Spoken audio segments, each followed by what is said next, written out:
710. fundur bæjarstjórnar Reykjanesbæjar haldinn í Stapa Hljómahöll 7. janúar 2026 klukkan 17:00 settur. Viðstaddir eru bæjarfulltrúarnir Alexander Ragnarsson, Guðbergur Reynisson, Halldóra Fríða Þorvaldsdóttir, Helga María Finnbjörnsdóttir, Hjörtur Magnús Guðbjartsson, Margrét Ólöf Sanders, Margrét Þórarinsdóttir, Sigurrós Antonsdóttir, Sverrir Bergmann Magnússon, Róbert Jóhann Guðmundsson og sá sem stendur hér í forsæti Bjarni Páll Tryggvason. Að auki situr fundinn Kjartan Már Kjartansson bæjarstjóri og Hrefna Gunnarsdóttir ritari. Í upphafi fundar vill ég fyrir hönd bæjarstjórnar Reykjanesbæjar óska öllum íbúum Reykjanesbæjar gleðilegs árs með óskum að árið 2026 verði Reykjanesbæ og íbúum öllum bæði gefandi og heillaríkt.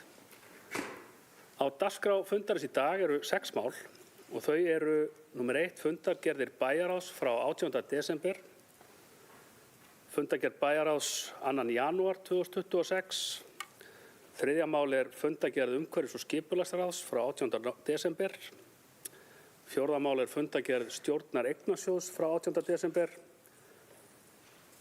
Við tökum svo fyrir fundargerð lýðheilsuráðs frá 17. desember í 5. máli og lokum er það 7. mál sem er fundargerð menningar- og þjónusturáðs frá 19. desember 2025.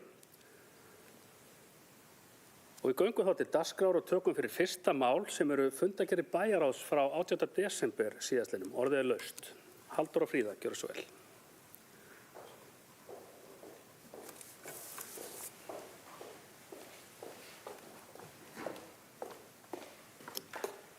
Virðulegi forseti.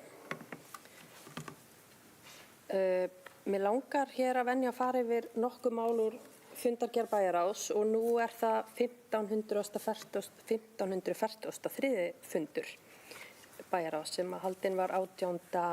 desember og fyrst ber þar að nefna fyrsta málið sem var lýðræðisleg þáttaka innflytjenda. En við fengum kynningu frá Eydísi Rós Ármannsdóttur sem er verkefnastjóri á velferðarsviði vinnustofur fyrir íbúa Reykjanesbæjar sem eru innflytjendur.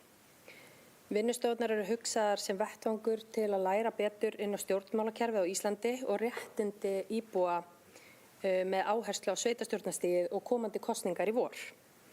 Markmið vinnustofana er að auka lýðræðisþátttöku innflytjenda í Reykjanesbæ með því að styrkja þekkingu þeirra og efla tengsl við sveitarfélagið og hvetja til virkra þátttöku í kosningunum.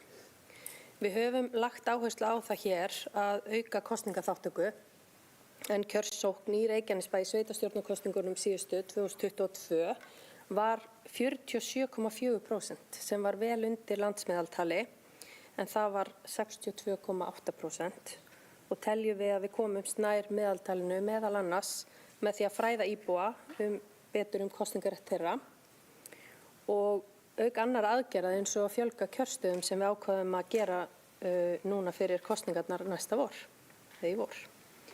En bæjarráð samþykkti á þessum fundi að halda þessa vinnustofur og þær verða á næstunni, febrúar-mars og undirbúningu þeirra er hafin. Í öðru mál á þessum fundi þá tókum við fyrir breytingar á reglum öryggismyndavélar en þar samþykkti bæjarráð breytingar á reglum sem hafa verið í gildi frá 2023 og þær snúa helst að því að uppfæra reglurnar í samræmi við það breytingar sem hafa orðið á persónuverndarlögum sem vitnað er í þeim. Eins og eru nokkra fundargerðir lagðar fram til kynningar og þá má kannski sérstaklega nefna þriðja mál í fundargerð Sambands íslenskra sveitarfélaga þar sem við eigum fulltrúa. En á þeim fundi var einungis 1 mál á dagskrá sem sneri að hátæknibrennslu sem við könnumst nokkuð við hér í okkar sveitarfélagi. En á þessum fundi stjórnarsambandsins voru lögð fram að nýju drög að samningi á milli umhverfis-, orku- og loftslagsráðuneytisins og Sambands íslenskra sveitarfélaga stuðning við uppbyggingu hátæknibrennslustöðvar á Íslandi. Og stjórnin samþykkti þar framlagðan samning en ég vil taka það fram að við höfum ekki séð innihald samningsins en það hafa verið uppi hugmyndir að slík brennsla yrði byggð hér á Suðurnesjum en sú umræða hefur ekki farið lengra en það og því er mikilvægt að það komi líka fram að sem hafa verið teknar í þeim efnum og ekki af okkar hálfu eða sveitarfélag hér á Suðurnesjum. En Annað var það kannski ekki úr þessari fundargerð, en ég mun óska eftir að fá að koma hér aðeins aftur og fara yfir fyrstu fundargerð þessa árs sem hérna annað mál á dagskrá þessa fundar.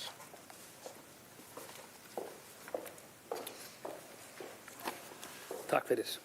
Orðið laust fundargerð bæjarráðs frá 18. desember. Margrét Þórarinsdóttir, gjörðu svo vel.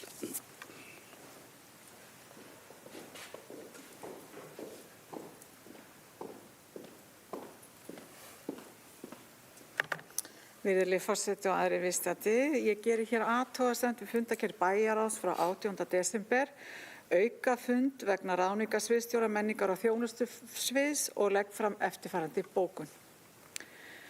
Undirrituð vil ég árétta að við samþykkt fundargerðar aukafundar bæjarráðs 18. desember var á fundinum vísað til þess að það tíðkast ekki að skrá í fundargerði andstöðu eða hjásuttu fulltrúa í ráðningamálum. Undirrituð tóku þau sjónarmið gild og samþykktu fundargerðina á þeim forsendum. Að lokinni yfirferð eldri fundargerðar bæjarráðs vegna ráðningamála liggur hins vegar fyrir að sá fullyrðing stenst ekkert bæjarráðs kemur skýrt fram hvernig afstaða fulltrúa skráð við ráðningar. Við ráðningu fjármálastjóra Reykjanesbæjar var einhugur í bæjarráði og það skráð í fundargerð. Við ráðningu forstöðumanns Súlunar var hins vegar ekki einhugur og þar kom skýrt fram afstaða allra bæjarfulltrúa, þar á meðal hverjir sátu hjá. Þessi fordæmi sýna að það tíðkast að skrá bæði einhug og ágreining í ráðningamálum. Þar sem bæjarráð fer með ráðningavald samkvæmt bæjarmála samþykkt mikilvægt af stjórnsýslu og gagnsæi sjónarmiðum að fundargerðir endurspegli með skýrum hætti afstöðu fulltrúa.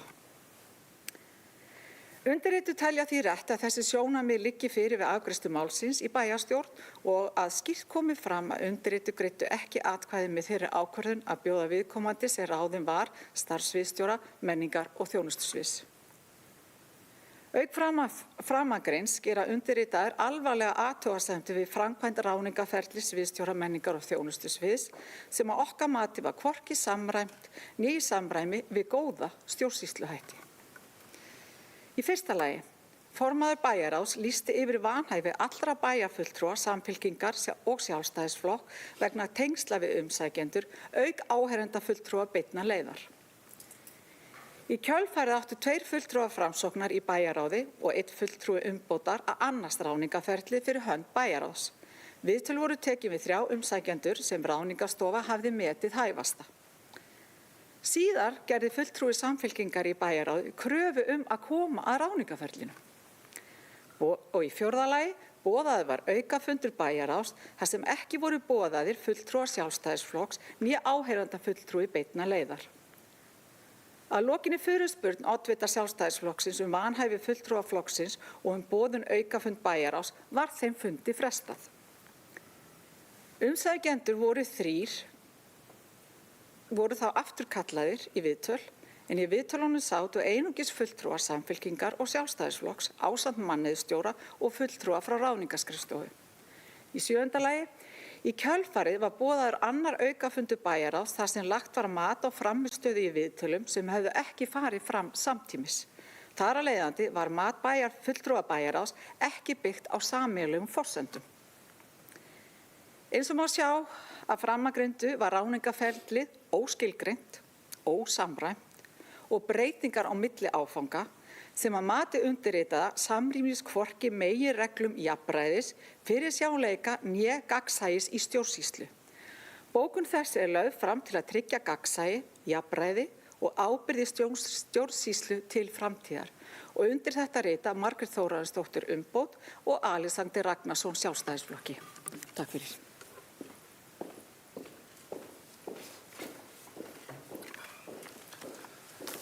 Takk fyrir. Orðið laust fundargerð bæjarráðs frá 18. desember síðastliðnum.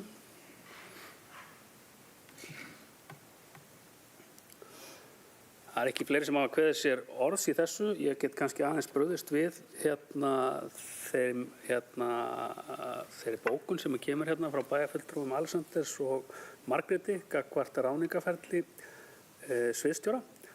Ég tók þátt í því ferli sjálfur og að hluta til þá var ansi óheppilegt hvernig öll mál varandi hæfi og vanhæfi þróuðust svolítið áfram í því máli og það hvernig bæjarráð vann úr því hefði getað verið betri á upphafsstigum málsins.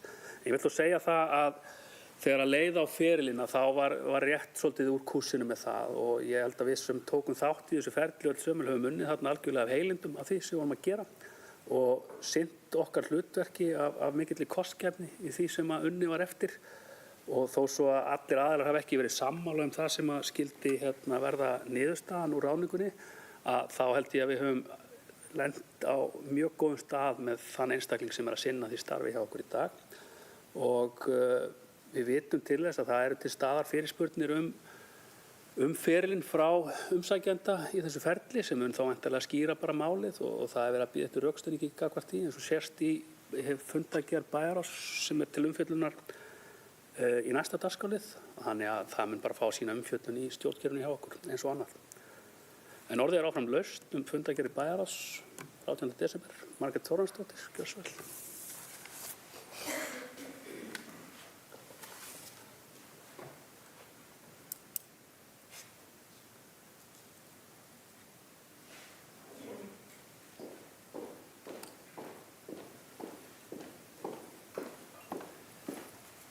Já, virðulegi forseti og aðrir viðstaddir, mér langar aðeins að koma hérna upp þar sem að bæjarfulltrúi benti á hér áðan, Bjarni. Sko, ég vil að það bara komi mjög skýrt fram.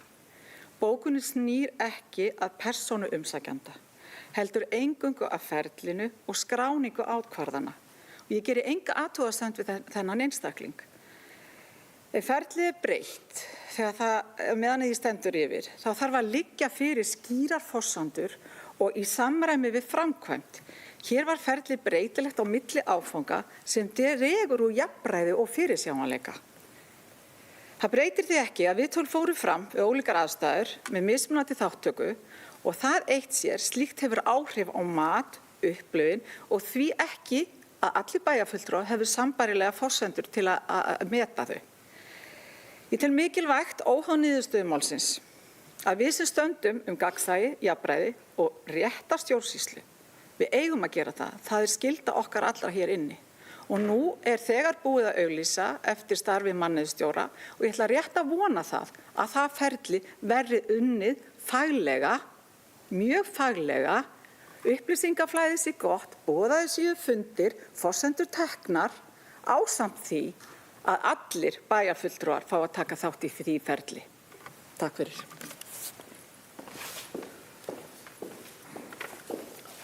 Takk fyrir. Halldóra Fríða, gjörðu svo vel.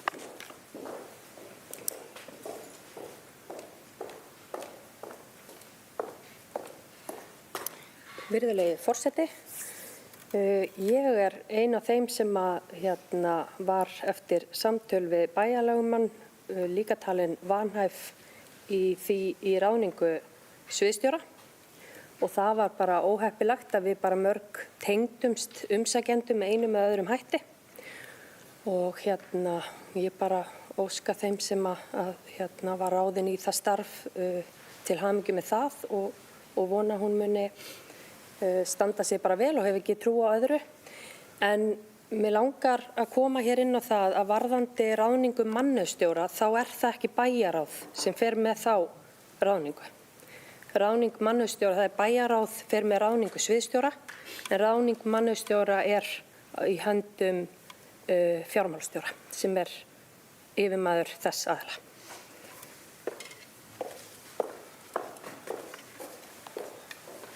Margrét Sanders, gjörðu svo vel.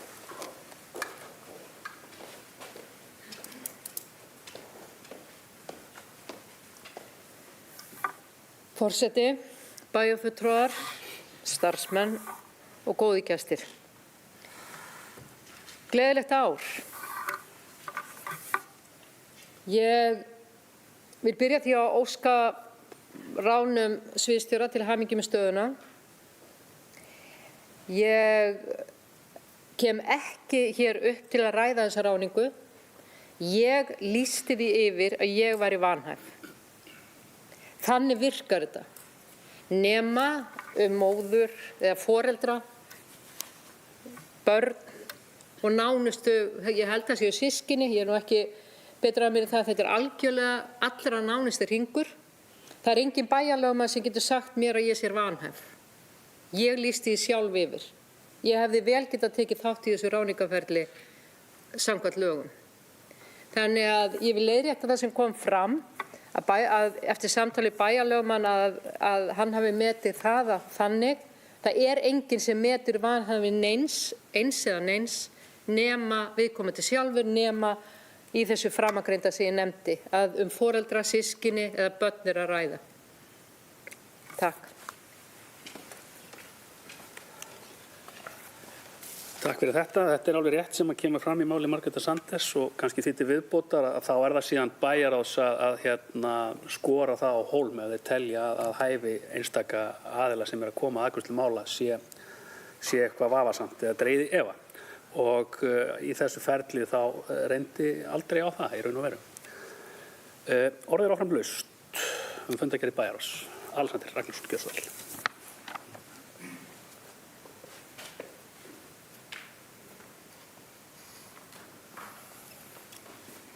Forseti, bæjarfulltrúar, gestir og þeir sem heima sitið, gleðilegt ár. Ég tel nauðsynlegt að ég komi hér upp þar sem ég tók þátt í þessu ferli og kom að vísu seint inn í það. Þar sem eins og búið er að fara yfir voru áhöldum vanhæfi og annað og ætla ekki að fara yfir það hér. En vil kannski bara koma því fram að þessi bókun snýr ekki að persónu. En mér finnst bara okkur og mér finnst mér skylt að það komi fram hvernig ég greiddi atkvæði eða ekki hvernig heldur það að við greiddum ekki atkvæði með þeim aðila. Og ég tel það bara rétt að það komi fram. Það hefur ekkert með það að hvort að þessa aðili sé ekki hæfur eða ekki, ég hef full trú á þeirri mannesku. En ég vil bara að það sé reynt að það er í raun ástæðan fyrir því að mér finnst ekki rétt að í fundargerð megi það lesa út að ég hafi gert annað en það sem ég gerði. Takk fyrir. Takk fyrir. Orðið er laust. Það er ekki fleiri sem hafa kveðið sér hljóðs og við göngum því til atkvæðagreiðslu fundargerðir frá 1543. og 1544. fundi bæjarráðs sem voru haldnir þann 18. desember. Þessum samþykkt geta fundargerðirnar vinsamlega skifið merki.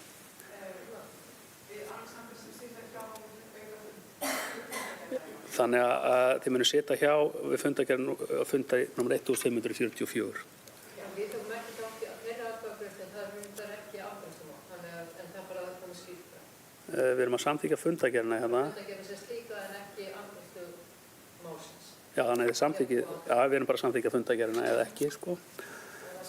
Þannig að við skulum bara gera þetta tvíþætt. Þeir sem samþykkja fundargerð bæjarráðs fundi 1543 vinsamlega skifið merki. Og þau sem samþykkja fundargerð bæjarráðs á 18. desember fundur 1544 skifið merki. Og þau sem sitja hjá og hvað taki ekki þátt í atkvæðagreiðslunni. Er það að sitja hjá?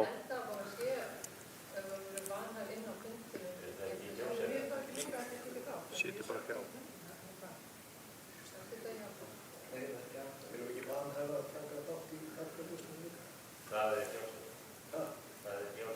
Stendur í bæjarmálssamþykkt eða þú situr hjá þá er þetta gangstöð eða í bæjarmálssamþykkt.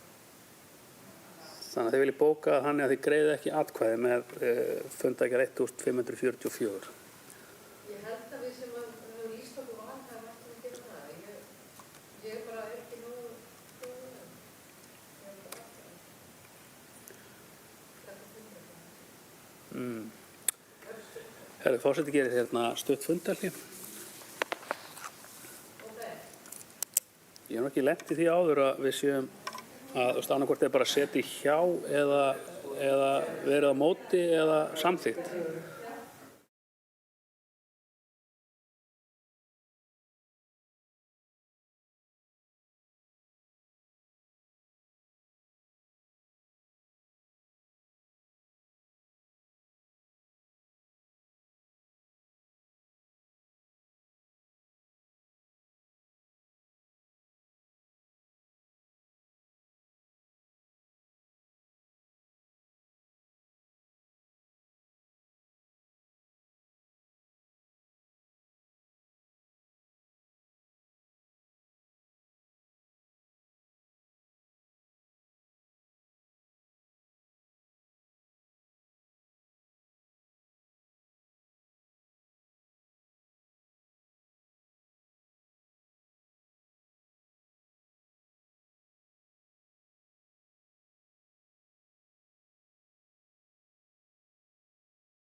Afgreiðslu á fundargerð bæjarráðs nr. 1544 og ætlum að fara hérna aftur í atkvæðagreiðsluna. Þau sem samþykkja fundargerð bæjarráðs nr. 1544 vinsamlega skrifið merki. Það eru 7 sem gefa merki það. Þau sem eru á móti, það er enginn á móti og það eru 4 sem að sitja hjá. Þá eru komin að öðru máli fundarins sem er fundargerð bæjarráðs frá 2. janúar síðastliðnum og orðið er laust. Halldór og Fríða, gjörðu svo vel.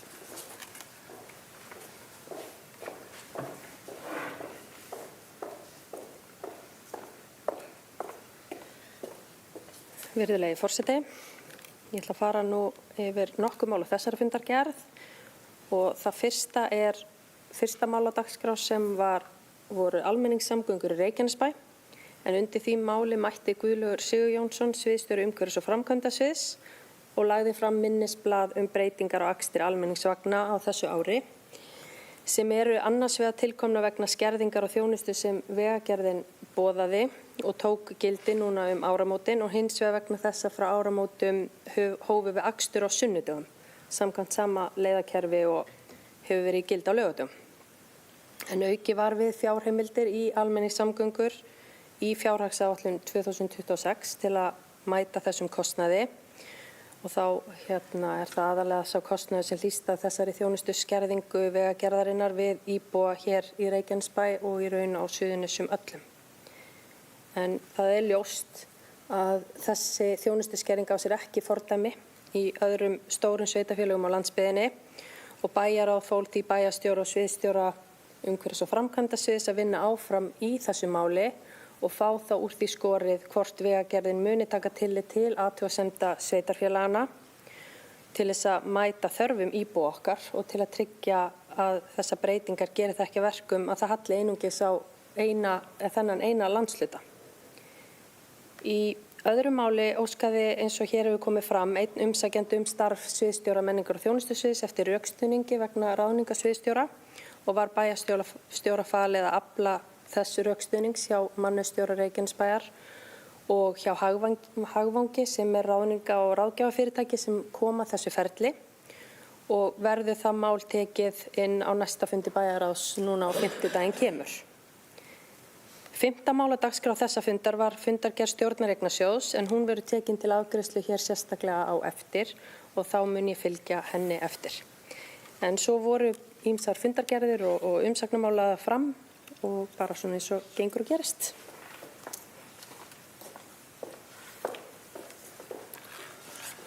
Eins og gengur og gerist það, takk fyrir það. Og orðið er laust fundargerð bæjarráðs frá 2. janúar.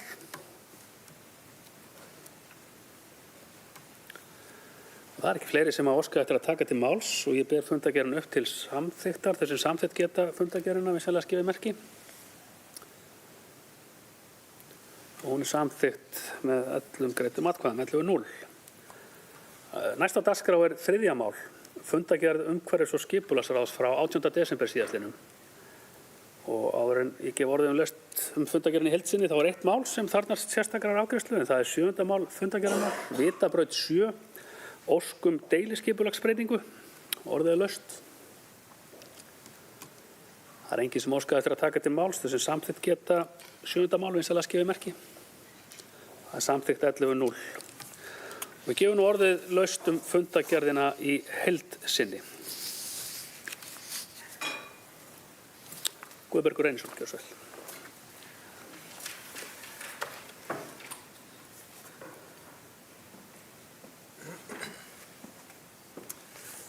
Virðulegi forseti, bæjarfulltrúar, góðir gestir og bæjarstjóri, gleðilegt nýtt ár. Ég kem hérna upp vegna fundargerðar umhverfis- og skipulagsráðs. Þetta var mjög skemmtilegu fundur, þó þetta væri síðasti fundur ársins. Mörg stór mál og mér langaði að renna aðeins yfir nokkur þeirra, eins og til dæmis fyrsta málið, Reykjanesbrautin ofan Reykjanesbæjar.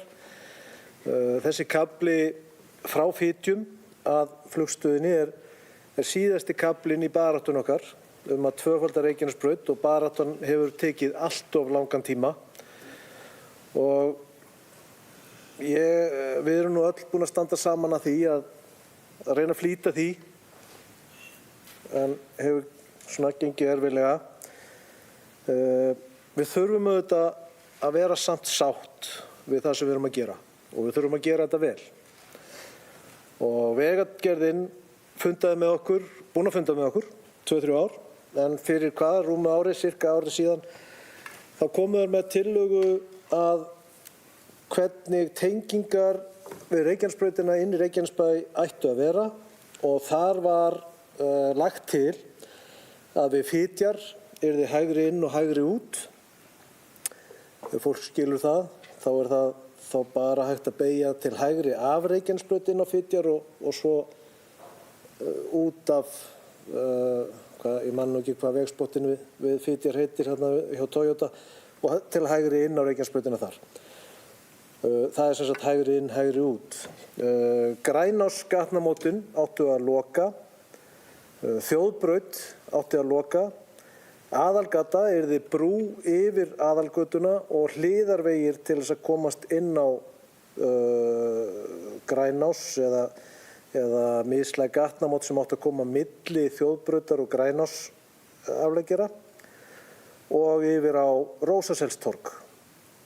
Og svo átti Rósaselstorgið, þar átti að vera mislæg gatnamót og eins og ég segi átti að koma mislæg gatnamót fyrir ofan Nikkelsvæðið, miðja vegu milli Þjóðbrautar og Grænás gatnamóta.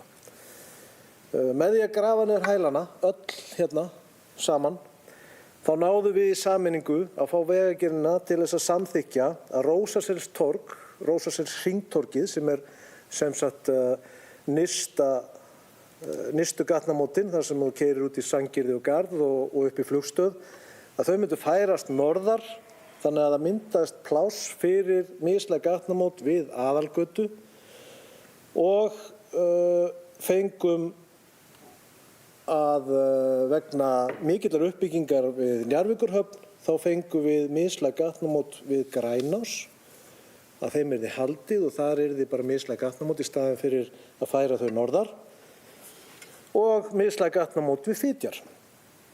Og í framhaldinu átti að vera hægri inn og hægri út við Þjóðbraut.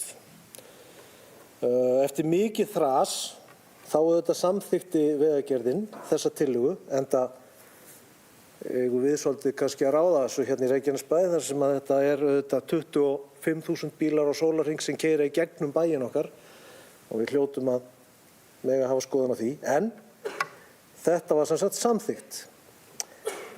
Fyrir nokkru var þessi kafli settur í samgönguáætlun, átti að byrja 2029. Við hefðum viljað flýta því. Við samþykktum hérna öll að við ætlum að flýta því. Innviðaráðherra kom með í sinni tillögu að samgönguáætlun að fresta þessum kafla og ég vona þó að þingið fari nú ekki að samþykkja það, heldur verði þessi kafli settur framar í samgönguáætlun af því að umferðin er orðin mjög mikil og þið öll hafið keyrt þessa kafla. Þetta er mjög umferðarmikill kafli frá Flugstöð og niður að Fitjum, en við fögnum því þó að Isavia tók upp á sitt einsdæmi að búa til hringakstur eins og ég hef komið inn á gegnum bílastæðin hjá Flugstöðinni sem að mun hefur mikið að segja og við fögnum því. Þá vil ég samt segja það að í þessu felast tækifæri. Eigum við að nýta þessa frestun, þó við ætlum auðvitað að berjast fyrir því að þetta verði ekki frestun og þessu verði flýtt og allt það, en eigum við að nýta þetta tækifæri til þess að vinna betur í því, sem við erum öll búin að vera sammála, að fá mislæg gatnamót við Þjóðbraut líka. Önnur tillaga væri að halda hringtorginu, sem er tvöfalt. Þar með er kostnaður fallinn ansi langt niður. Við getum haldið hringtorginu.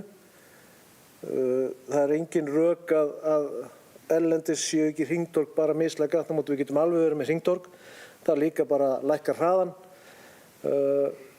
umferðaröryggi eykst og við höldum þarna tengingu, mikilvægri tengingu inn í bæinn okkar. Ég veit ekki hvernig ég vil halda áfram með þetta. Á ég að bóka eitthvað eða eigum við að vinna þetta eitthvað aðeins áfram? Eru menn ósammála mér í þessu að nýta tækifærið sem okkur er að gefast núna til þess að halda þessu hringtorgi eða berjast fyrir mislægum gatnamótum. Þannig að ég ætla bara að setja það í fundinn hvað ykkur finnst. Þetta verkefni er auðvitað sönnun þess að saman þá náum við árangri og við ætlum að halda því samstarfi áfram. Vegna máls númer 3 í fundargerð umhverfis- og skipulagsráðs þá erum við Laugar EHF að fá leyfi til þess að auglýsa vinnslutillögu að breytingu á deiliskipulagi Fitja. Eins og glöggir sjá þá eru auðvitað í þessari sömu fundargerð verið að leyfa aðal- og deiliskipulagsbreytingar á Njarðvíkurhöfn vegna stækkunar hafnarsvæðis. Mér finnst mikilvægt að við skoðum allt svæðið í samhengi. Það má ekki vera skörun á að við séum að leyfa vinnslutillögu á einum stað og erum svo komin eitthvað lengra annar staðar. Við þurfum aðeins að samhafa þetta allt saman, allt svæðið. Þannig að ég hefði viljað leggja til að samhliða að við séum að samþykkja hérna og samþykkja að senda þetta áfram, að samhliða því verði þetta mál sent til umræðu hjá samráðshópi umhverfis- og skipulagsráðs og atvinnuhafnaráðs. Þar er góður hópur þar sem eru nokkrir aðilar úr sitthvorum ráðinu sem að geta þá teiknað þetta betur upp og ekki verður þá of mikil skörun. Þetta er of flókið að vera með allt of við erum að samþykkja á einum stað og svo kannski passar það ekkert miðað við annan. Þannig að ég vil leggja til að samhliða verði þetta sent til samráðshópsins og ef einhver á móti því þá bara komið þið hérna upp og ræðið það. Vonandi kemur nú út frá þeirri vinnu einhver vituleg niðurstaða sem að við getum svo tekið aftur í nýjuskinu og samþykkt hérna og allir góðir. Ég held að sé ekki svo mikill hraði sem þurfa að vera á þessu að við þurfum að rjúka að einhverju, ana að einhverju á þess að vera með allt á tæru. Svo er mál númer 6. Þar er Hlíðarhverfi 3. Þar er heilbrigðiseftirlitið að flagga því að jarðvegur á Nikkelsvæðinu sé mengaður.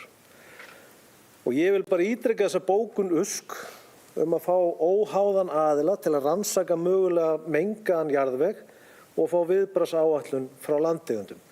Ég veit við erum öll búin að vera að hugsa þetta síðustu árin, hvað er þarna í jarðveginum, vonandi bara er þetta ekki neitt, en væri voðalega gott að fá einhverja aðgerðaráætlun, hvernig á að fjarlægja þennan jarðveg. Og mál númer 8, Stapabraut 15. Ég er ánægður með að uppskráið stóði fæturnar og við viljum auglýsa þessa lóð. Þessi lóð er, kannski ekki það fyrsta, en með því fyrsta sem þú sérð þegar þú kemur í Reykjanesbæ. Þetta er stór og mikil og flott lóð og við eigum bara að hafa skoðun á því hvað kemur á þessa lóð. Og henni var auðvitað aldrei úthlutað. Henni var úthlutað en aldrei skráð og aldrei verið greidd lóðarleiga eða nein gjöld af henni, þannig að við eigum auðvitað bara að standa í lappirnar og þeir aðilar sem að fengu hann úthlutað á sínum tíma getur auðvitað bara sótt hann aftur en ég hvet fólk til þess að sækjum þessa lóð. Í framhaldinu kannski spyr ég, og er það þá kannski bæjarstjóri, virðulegur bæjarstjóri, heldur að séu margar lóðir í bæjarfélaginu sem eru á svipuðum stað. Hafa verið úthlutað einhvern tímann fyrir einhverjum árum. Þessi var úthlutað greinilega fyrir 10-12 árum síðan. Eða 15, já. Eru fleiri svona lóðir í bæjarfélaginu sem vitað til og er hægt að fá einhverja skrá yfir það hvort það eru fleiri lóðir sem ekkert verið að greiða af en liggja bara úthlutaðar einhverjum. Takk fyrir.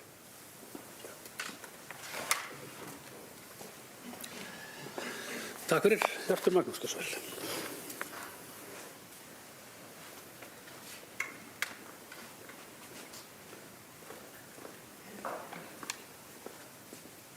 Forseti, ágætu bæjarfulltrúar, góðir gestir.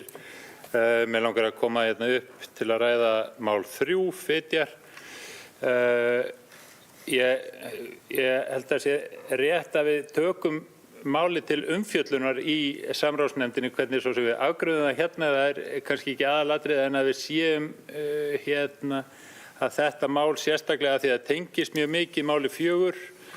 Þetta á sama svæði hérna í kringum Njarðvíkurhöfn og við höfum rætt alla tíð í samráðshóp atvinnu- og hafnaráðs og umhverfis- og skipulagsráðs að horfa heildstætt á atvinnusvæði þarna.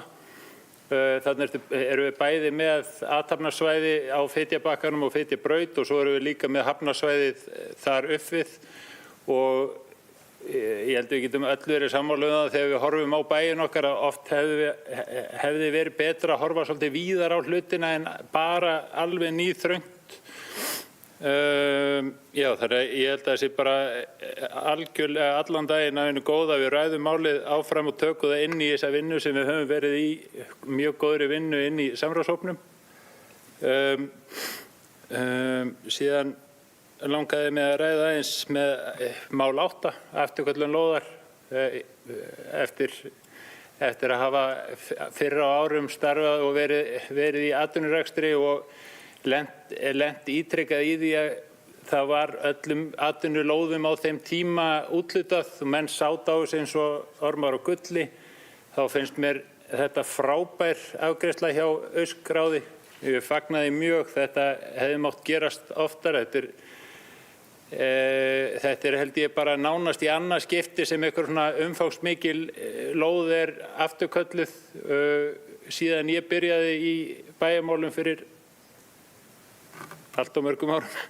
En við mættum skoða og ég held að það væri bara mjög þarft að fá yfirlit yfir óbyggðar lóðir, atvinnulóðir í sveitarfélaginu okkar sem hafa verið í meira en góðu hófi gegnir í úthlutun. Já, fleira verða ekki.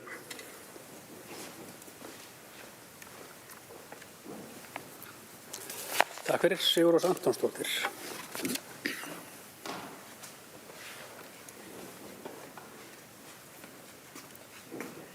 Já, virðulegi forseti, bæjarfulltrúar og gestir, bæjarstjóri, gleðilegt ár, bæjarbúar. Ég ætla að vera sammála honum Guðbergi í sambandi við mál 1 þjóðbrautina. Ég hef örugglega talað fyrir því hérna áður að það þarf að halda þessu hringtorgi, hvort sem er hringtorg eða hvað annað, þá er þetta mjög mikilvægt fyrir viðbragðsaðila að komast á milli hverfa hér í sveitarfélaginu og ekki síst bara sveitarfélag okkar að fá fólk inn í frá flugvellinum og fá fólk inn í sveitarfélagi og svo framvegis. En þá aðalega fyrir viðbragðsaðila. Takk. Takk fyrir, Kjartan Már Kjartansson, gjörðu svo vel. Forseti, ágætu bæjarfulltrúar, gleðilegt ár. Takk fyrir gömlu.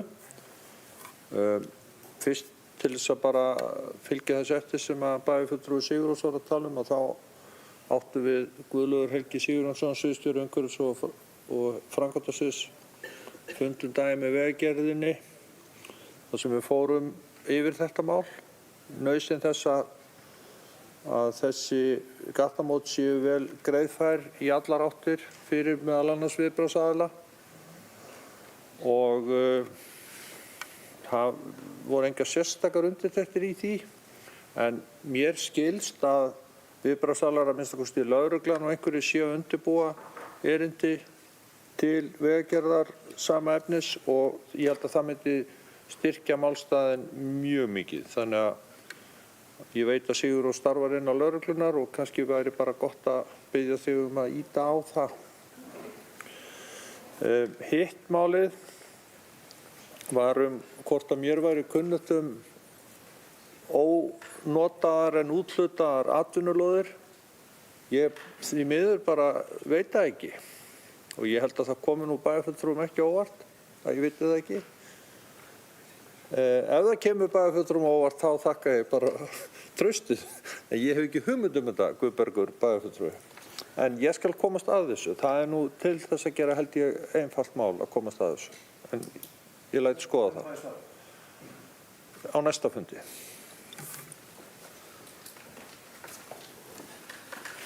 Takk fyrir.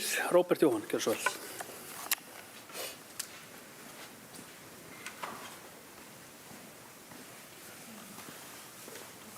Forseti, bæjarfulltrúar, bæjarstjóri, góða gestir. Ég tek undir með Guðbergi. Þessi fundur hjá okkur var ótrúlega góður. Samstaðan var algjör og við erum rosalega sammála eins og með Reykjanesbraut. Það er alls konar annmarkar þó hvað nálað á milli mislægra gatnamóta og alls konar svona tækniatriði sem að þarf að fara yfir, en við höfum tíma til að gera það og mikilvægi þess að fara með mislæg gatnamót eða hafa góða tengingu við þjóðbraut er augljós. Annað deiliskipulagi þarna í áfanga 2 í Dalskverri, það er mjög mikilvægt að þetta á jarðveginn og svona ýmislegt, en það er eitt mál sem við þurfum aðeins að ræða betur og ég óska eftir að fundarstjóri geri örstutt fundarhlé.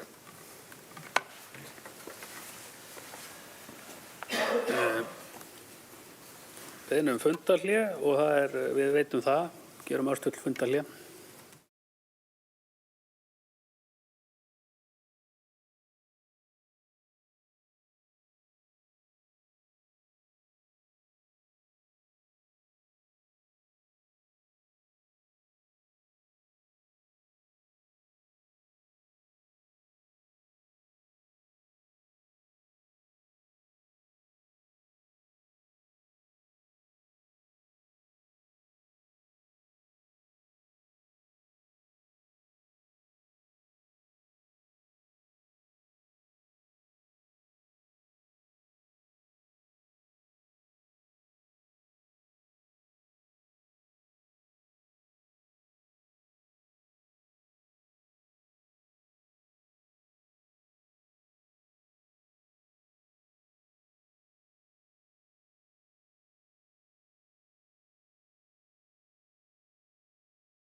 Við hefum þá aftur fund bæjarstjórnar Reykjanesbæjar og næstur á mælendaskrá er Alexander Ragnarsson. Gjörðu svo vel.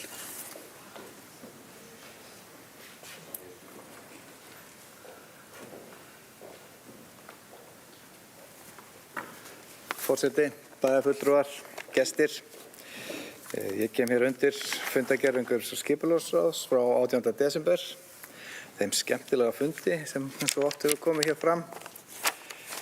En ég ætla að byrja hér á að tala hér mál 3 og 4 sem búið að ræða og í raun taka undir það sem rætt hefur verið hér mikilvægi þess að þetta sé skoða samhliða og kannski að ítreka beiðni frá bæjarfulltrúa Guðbergi að þetta fari inn í samráðshópinn og kannski að við fáum það eitthvað skýrt hér hvort það þarf að greiða atkvæði það eða hvort að þetta fari ekki örugglega þar til umræðu. Ég held að það sé mjög mikilvægt að þetta mál fari til umræðu í samráðshópnum.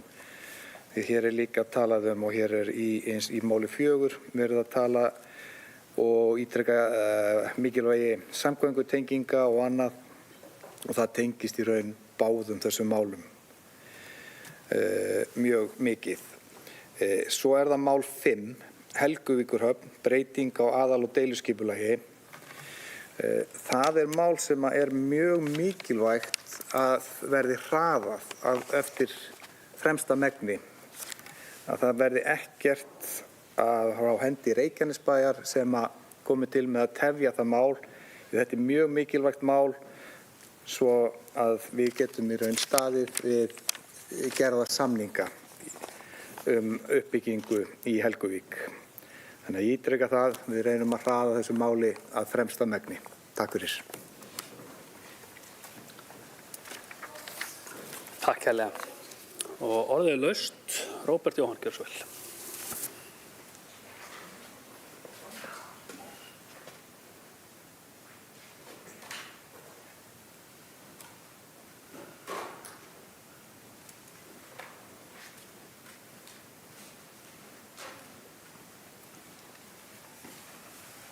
Bæjarfulltrúar, forseti, bæjarfulltrúar, góða gestir.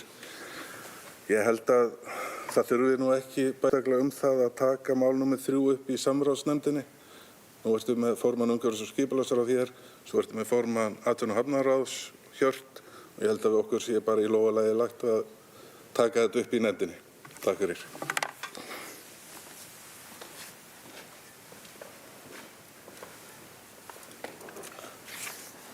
Takk fyrir. Og orðið er laust fundargerð umhverfis- og skipulagsráðs. Helga María, gjörðu svo vel.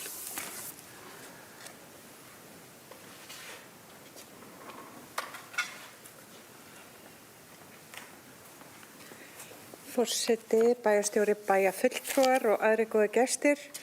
Bara góðar umræður sem hafa farið fram, mörg mikilvæg mál sem eru í þessari fundargerð. En það sem kannski hefur ekki komið fram og ég vil minnast á, ég vil ítreka þakkir til Björns, Edvards, Brynjars Svartsdals og Theodóru Þorsteins hjá Isavia sem tók á móti okkur á þessum fundi. Og við áttum gott samtal við þau en á haustmánuðum þá bókuðum við í Jurskinu tengt aðalskipulagi Keflavíkurflugvallar og ítrekuðum að mikilvægi þess að haft yrði samráð við nærliggjandi sveitarfélög og atvinnurekendur og hagsmunaaðila á svæðinu með góðu samráði og góðu samtali. Það bara staðreynd að það sem fer fram á Keflavíkurflugvelli hefur áhrif á okkur í Reykjanesbæ og það sem gerist í Reykjanesbæ hefur líka áhrif á Keflavíkurflugvöll og það til dæmis mikil farþegafjölgun, stækkun Keflavíkurflugvallar og svo framvegis.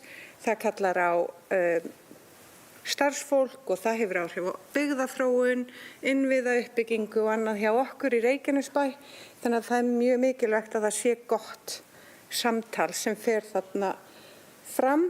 Þannig að það var bara mjög vel gert af þeim að taka á móti okkur og eiga við okkur gott samtal. Þannig að ég hlakka bara til áframhaldandi samráðs við Isavia.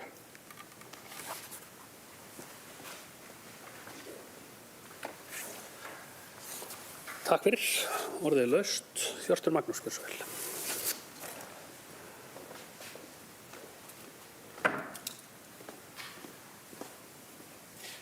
Forseti, ágætu bæjarfulltrúar, góðu gestir. Mér langaði bara aðeins að koma upp í máli 5 Helguvíkurhöfn, svona sérstaklega því að skipulagsorðalag getur oft verið svolítið tyrfið. Það langar mig að óska eftir því við formann Ösk og bæjarfulltrúar Róbert að hvort að við höfum ekki sama skilning á því að í afgreiðslunni að tala breyting á aðalskipulagi frestað og meðan núverandi breytingar í ferli. En nú, eins ef ég skil þetta rétt, að núna í gangi stórvægilega breyting á aðalskipulagi á þessu svæði, þannig að þó að þessi fresta núna það verði þá allavega heimilað að fara í minni háttar breytingu þegar henni er lokið.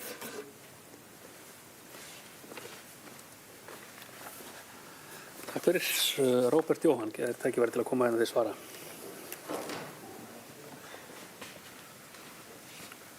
Forseti, bæjarfulltrúar, þinn skilningur er nákvæmlega svo sami og minn. Það er stór aðalskipulagsbreyting í gangi og við viljum ekki tefja hana þannig að hún klárist og þá verður gerð minni háttar breyting til að allt geti gengið smurðt fyrir sig. Þannig að við erum í raun og veru að reyna eftir fremsta mætti að flýta þessu ferli. Takk. Takk fyrir. Orðið laust fundargerð umhverfis- og skipulagsráðs. Ég held að séu bara allir búin með kvótan. Það er nú ágætt. Til áréttingar að þá ræddi ég við aðila sem að sitja í þeim samráðshópi sem að bæjarfulltrúi Guðbergur Reynisson óskaði eftir að tæki til umfjöllunar mál 3 og 4 úr fundargerðinni. Þau eru nú 3 bæjarfulltrúi Hjörtur, bæjarfulltrúi Jóhann og bæjarfulltrúi Guðbergur á fundinum og þau staðfestu öll við mig að þau myndu setja þetta á dagskrá þeirra fundar til að svara þeirri umræðu sem hefur verið á fundinum með það. Þannig að ég tel að það sé fullnægjandi afgreiðsla fyrir okkur að fá fullvís fyrir því frá þessum aðilum að þeir muni sinna sínum. Ég ber þá fundargerðina í heild sinni upp til samþykktar, þau sem samþykkt geta vinsamlega skifið merki. Og hún er samþykkt 11-0. Við erum þá komin að 4. máli fundarins, fundargerð stjórnar Eignasjóðs frá 18. desember 2025, orðið er laust. Halldóra Fríða, gjörðu svo vel.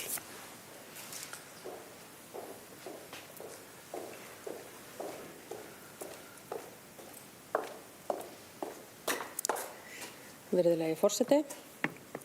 Ég ætla að fara hér yfir nokkur mál úr fundargerð stjórnar Eignasjóðs frá 18. desember.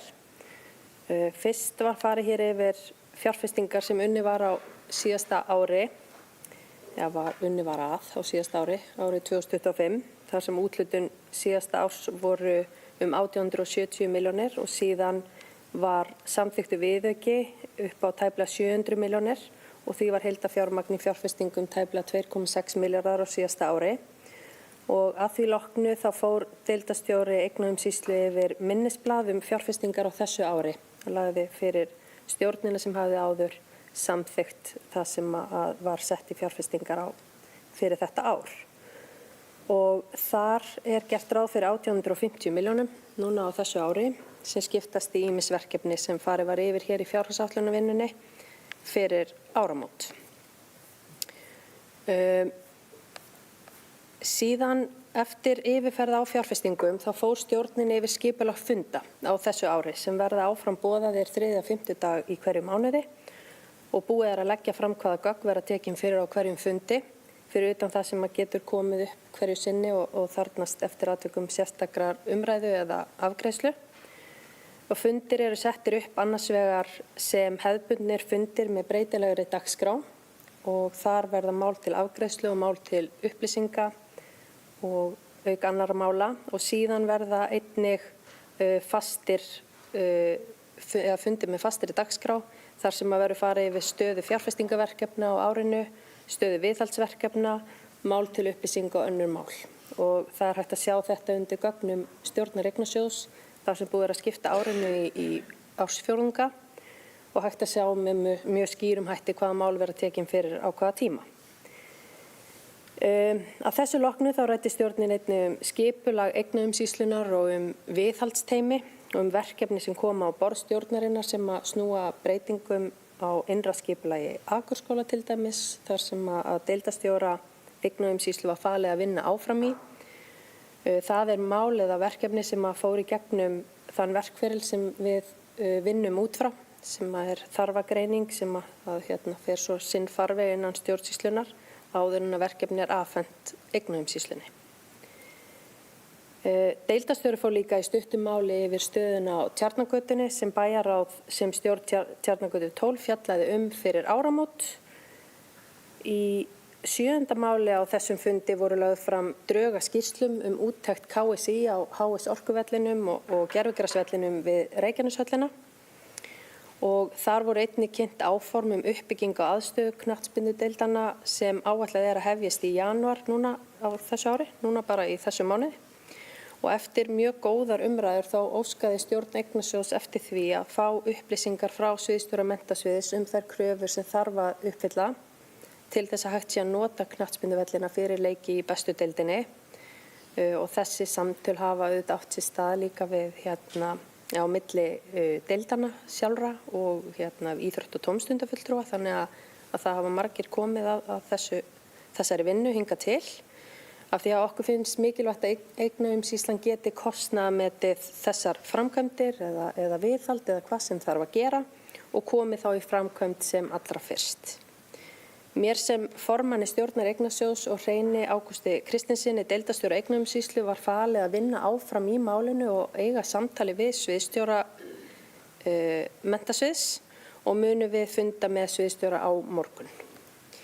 Að lokum fór deildarstjóri eignaumsýslu yfir þær hugmyndir sem komu fram þegar gamla búð var auglýst til leigu og var það mál enn í vinnslu á þessum tímapunkti, en stjórninni leist vel á þær hugmyndir og þá niðurstöðu sem komin var fram í þessu máli, en alls sendu 14 einstaklingar að fyrirtæki inn umsóknir og lögðu fram verulega áhugaverðar hugmyndir nýtingu á þessu húsi.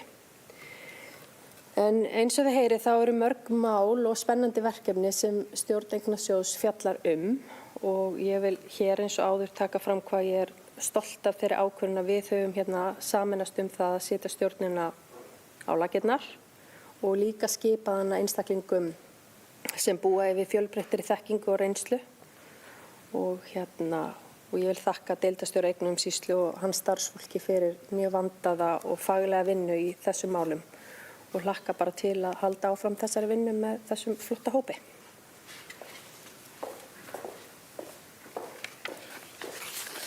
Takk fyrir. Orðið er laust fundargerð stjórnar Eignasjóðs. Margrét Sandnes, gjörðu svo vel.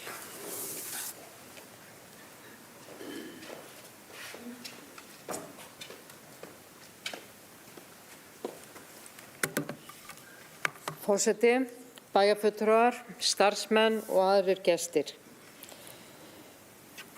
Ég vil taka undir með bæjarfulltrúa Halldóru að það eru góðar breytingar framundan eins og festa á fundum og eftirlit með verkefnum og gefa sér betri tíma í undirbúning og svo framvegis.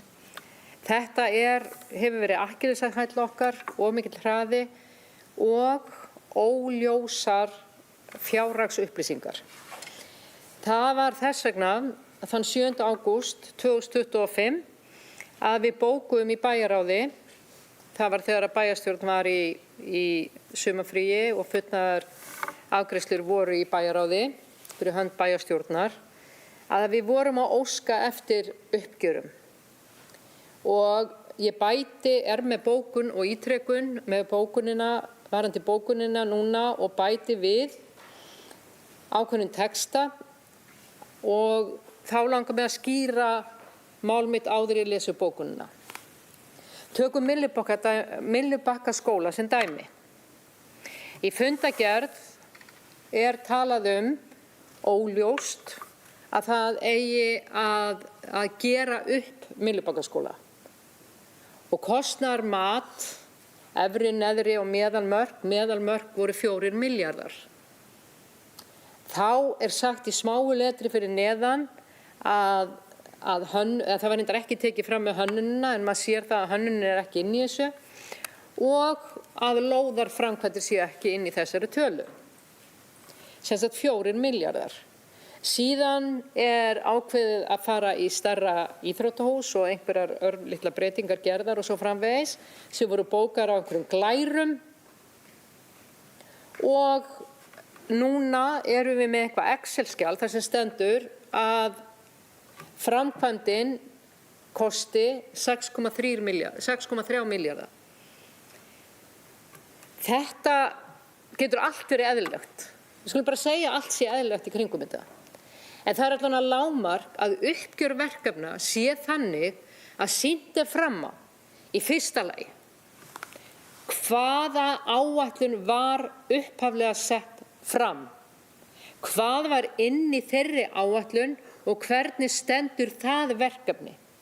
Síðan fyrir neðan ákvörðun á X degi var að bæta XXXXX við, það kostaði 2,3 milljarða og það samþykkt sérstaklega hér í bæjarstjórn, sú upphæð. Síðan eru einhverjar framkvæmdir og annað sem að hafa farið, eru ódýrari eða dýrari og það bara fylgst með kostnaðinu þannig. Það svona uppgjör sem ég vil sjá. Það svona uppgjör sem við viljum sjá. Við verðum að fylgjast með hvernig framgangu verkefnisins. Þetta getur ekki verið eins og var hér áður fyrr í bæjarstjórn. Í lögum bæjarstjórnir og sveitarstjórnir var þetta þannig að það var gerð fjárhagsáætlun og svo var endurskoðuð fjárhagsáætlun og svo í lok árs stóðust öll sveitarfélög fjárhagsáætlun af því að það var búið að endurskoða allar tölur. Núna miklu skilvirkara að það þarf að bóka hverja einustu breyting og skilmerkilega setja fram hvaða breytingar eru. Einmitt vegna þess að mann vildi fylgjast betur með hvaða breytingar og orðið frá því að áætlunum var samþykkt og þar til að það komið fram hvernig það stendur. Ef einhver ætlar að koma hérna upp og segja við með þetta sé bull í mér, ef einhver ætlar að koma hérna upp og segja þetta sé allt skýrt, ef einhver ætlar að koma hérna upp og segja þetta sé allt á hreinu, þá frábið mér svoleiðis málflutning. Ég búin að skoða öll gögn í þessu máli, ég búin að setjast með fulltrúa okkar í eignasjóðs stjórninni og við erum ekki að finna þessi gögn almennilega. Þannig að það alveg sama hversu mikið við tölum þetta sé allt á hreinu, það það ekki. Þess vegna vil ég fagna því sem bæjarfulltrúi Halldóra var að segja áðan. Þetta við erum komið með frábæran einstaklinga þetta inn, við erum að bæta okkur stórlega, og ég bara fagna því og breyta hamingju með það. En það breytir því ekki að við erum með risaverkefni í framkvæmd núna og við verðum að fá uppgjör á þeim hvernig sem við finnum út úr hvernig verkefni standa. Ég vön að lesa úr svona tölum og ég fekk verkfræðing sem að vinnur við eftirlit á verkefnum. Hann gat ekki sagt mér hvernig Drekadalur stendur, miðað við öll þessi gögn sem við erum með. Ég var að reyna að lesa úr þessu og fekk bara reynslu bolta úr greininni í þetta. Menn sem að gera bara akkurat ekkert annað en að vinna í þessu. Þannig að við skulum bara reyna að gera betur. En ég ætla allavega að bóka, eða við, Umbót og Sjálfstæðisflokkur, leggjum fram eftirfarandi bóku sem hefur verið send til ritara bæjarstjórnar og með leyfi forseta lesi þá bókunum upp. Sjálfstæðisflokkurinn og Umbót ítreka eftirfarandi ósk sem kom fram í bókum bæjarráðs 7. ágúst 2025 að fá heildaruppgjör miðað við áætlanir vegna eftirfarandi verkefna. Stapaskóli nýbygging, Íþróttahús og sundlaug Stapaskóla, Aspalaut leikskóli, Drekadalur leikskóli, endurbætur Holtaskóla, endurbætur Myllubakkaskóla, Spókasafn, nýtt verkefni í Hljómahöll. Í þessari beiðni var einnig nefnt að mikilvægt að allur kostnaður við ofangreind verkefni verði tekið með. Vegna fyrri umræðu í bæjarstjórn uppgjör á verkefnum þá viljum við einnig leggja áherslu á að fram komi upphafleg fjárhagsáætlun hvers verkefnis fyrir sig og samþykkt fyrir verkefninu. Ef samþykktar eru viðbætur við ofangreind verkefni eða breytingar að þá komi þar fram upphæð og dagsetning á samþykkt þeirra. Og undir þetta rita Margrét Sandnes, Guðbergur Einarsson, Alexander Ragnarsson, Sjálfstæðisflokki og Margrét Þórarinsdóttir umbót. Eitt í viðbót, þegar við erum að segja að allur kostnaður við ofangreind verkefni þurfa að koma fram, það verður að koma fram hönnun líka. Hönnun á verkefnum hluti af kostnaði við verkefni. Ef við erum að taka fermetrafjölda, þá getum við ekki tekið bara eitthvað út fyrir sviga. Það bara ekki hægt. Þannig að við ítrekum þetta. Ég hef séð tölu þar sem menn hefur leitast við og aftur og aftur og aftur segi ég hér uppi, staðan með upplýsingastreymi á verkefnum, uppsetning á Excel-skjölum, framvindu verkefna, uppsetning á hvenar verkefnin eiga að fara fram og kostnað við það eru 100 sinnum betri en það hafa verið. Þannig að ég ætla ekki að gera lítið úr því sem formaður Eignasjóðs kom fram með áðan. Ég fagna því en við verðum að gera upp þessi verkefni eðlilega. Takk. Takk fyrir. Orðið laust. Halldóra Fríða, gjörðu svo vel.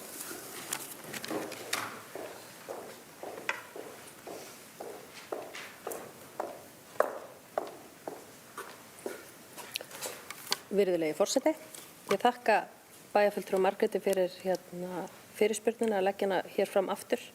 Við komum þessari fyrirspurn áfram til umhverfis- og framkvæmdasviðs á sínum tíma og við fengum líka þar ákveðnar skýringar á því. Ég veit að það margt í vinnslu af því að þó að við séum búin með eins og Stapaskóla annan áfanga að þá hafa, og þetta alveg á listanum undir bæjarráði líka því að það eru ákveðna viðræður sem hafa verið í gangi við verktakana af því að uppgjöri varðandi það verkefni til dæmis ekki lokið og sama á við eins og með Drekadal og við erum bara að ljúka þessum verkefnum en það bara að gera að við fáum framvindu verkefnana og mér langar líka að kannski leggja til að því að við höfum verið að taka inn eins og bara fjármála umræðu sem að við viljum líka alltaf vera betrumbæta inn í bæjarráð á síðustu fundi bæjarráðs.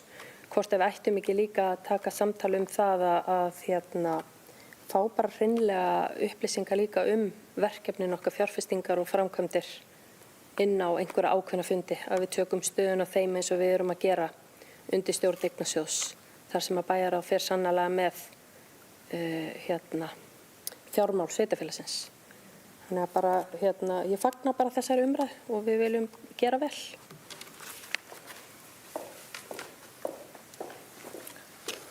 Takk fyrir. Orðið laust fundargerð stjórnar Eignasjóðs. Það ekki fleiri sem hafa óskað eftir að taka til máls og við berum hana þá upp til samþykktar sem samþykkt geta fundargerðina vinsamlega skifið merki. Fundargerðin samþykkt 11:0. Og nú komið að umræðu og afgreiðslu á 5. dagskrármáli sem fundargerð lýðheilsuráðs frá 17. desember 2025. Orðið laust.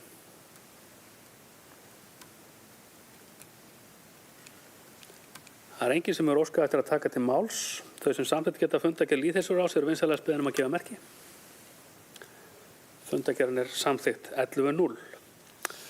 Og nú vindum við okkur þá í 7. og síðasta dagskrármál fundarins en það fundargerð menningar- og þjónusturáðs frá 19. desember. Orðið laust. Sverrir Bergmann, gjörðu svo vel.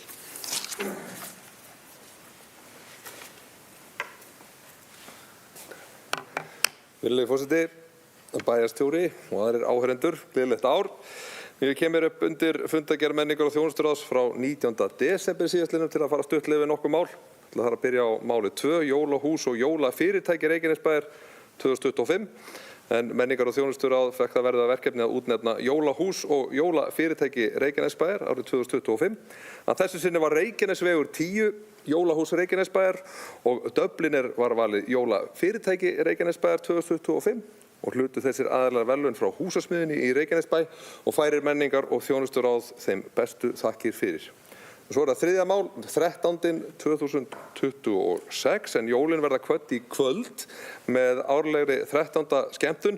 Dagskráin hófst núna klukkan 18 með blésför frá Myllubakkaskóla, þar sem gengið var í fylgd álfakóngs, drottningar og hirðar þeirra að hátíðarsvæði við Hafnargötu 12, þar sem að heljarinnar dagskrá tók við og hvetja alla til að taka þátt strax að þessum fundi loknum. Nú fjórða mál, sýning Tuma Magnússonar í Listasafninu, en Listasafn Reykjanesbæjar opnar einkasýningu Tuma Magnússonar laugardaginn 17. janúar næstkomandi klukkan 14. En á sýningunni mætast málverk, vídeó og hljóðverk þar sem að flæði, tími og ferðalag er í forgrunni, en verk Tuma skapa ljóðræna og næma upplifun af sífelldri umbreytingu lífsins, augnablik sem renna saman í eina heild. Svo er það mál 5, menningarsjóður Reykjanesbæjar, en menningar- og þjónusturáð færir þakkir til allra menningarhópa og styrkhafa úr menningarsjóður Reykjanesbæjar fyrir þeirra framlag til eflingar menningar og mannlífs í Reykjanesbæ á nýliðnu ári og minnir á að opnað verður fyrir styrk umsóknir í menningarsjóður Reykjanesbæjar núna í janúar. Takk. Takk fyrir. Orðið er laust fundargerð menningar- og þjónusturáðs.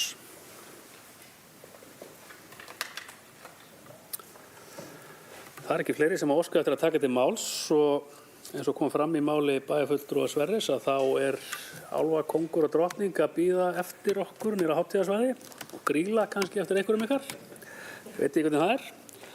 En mælendaskrá er tæmd og það er ekki fleira sem er að dagskrá þessa fundar og fundargerð verður nú yfirlesin og undirrituð rafrænt í samræmi við fundarsköp bæjarstjórnar og ég segi hér með 710. bæjarstjórnarfundi Reykjanesbæjar slitið.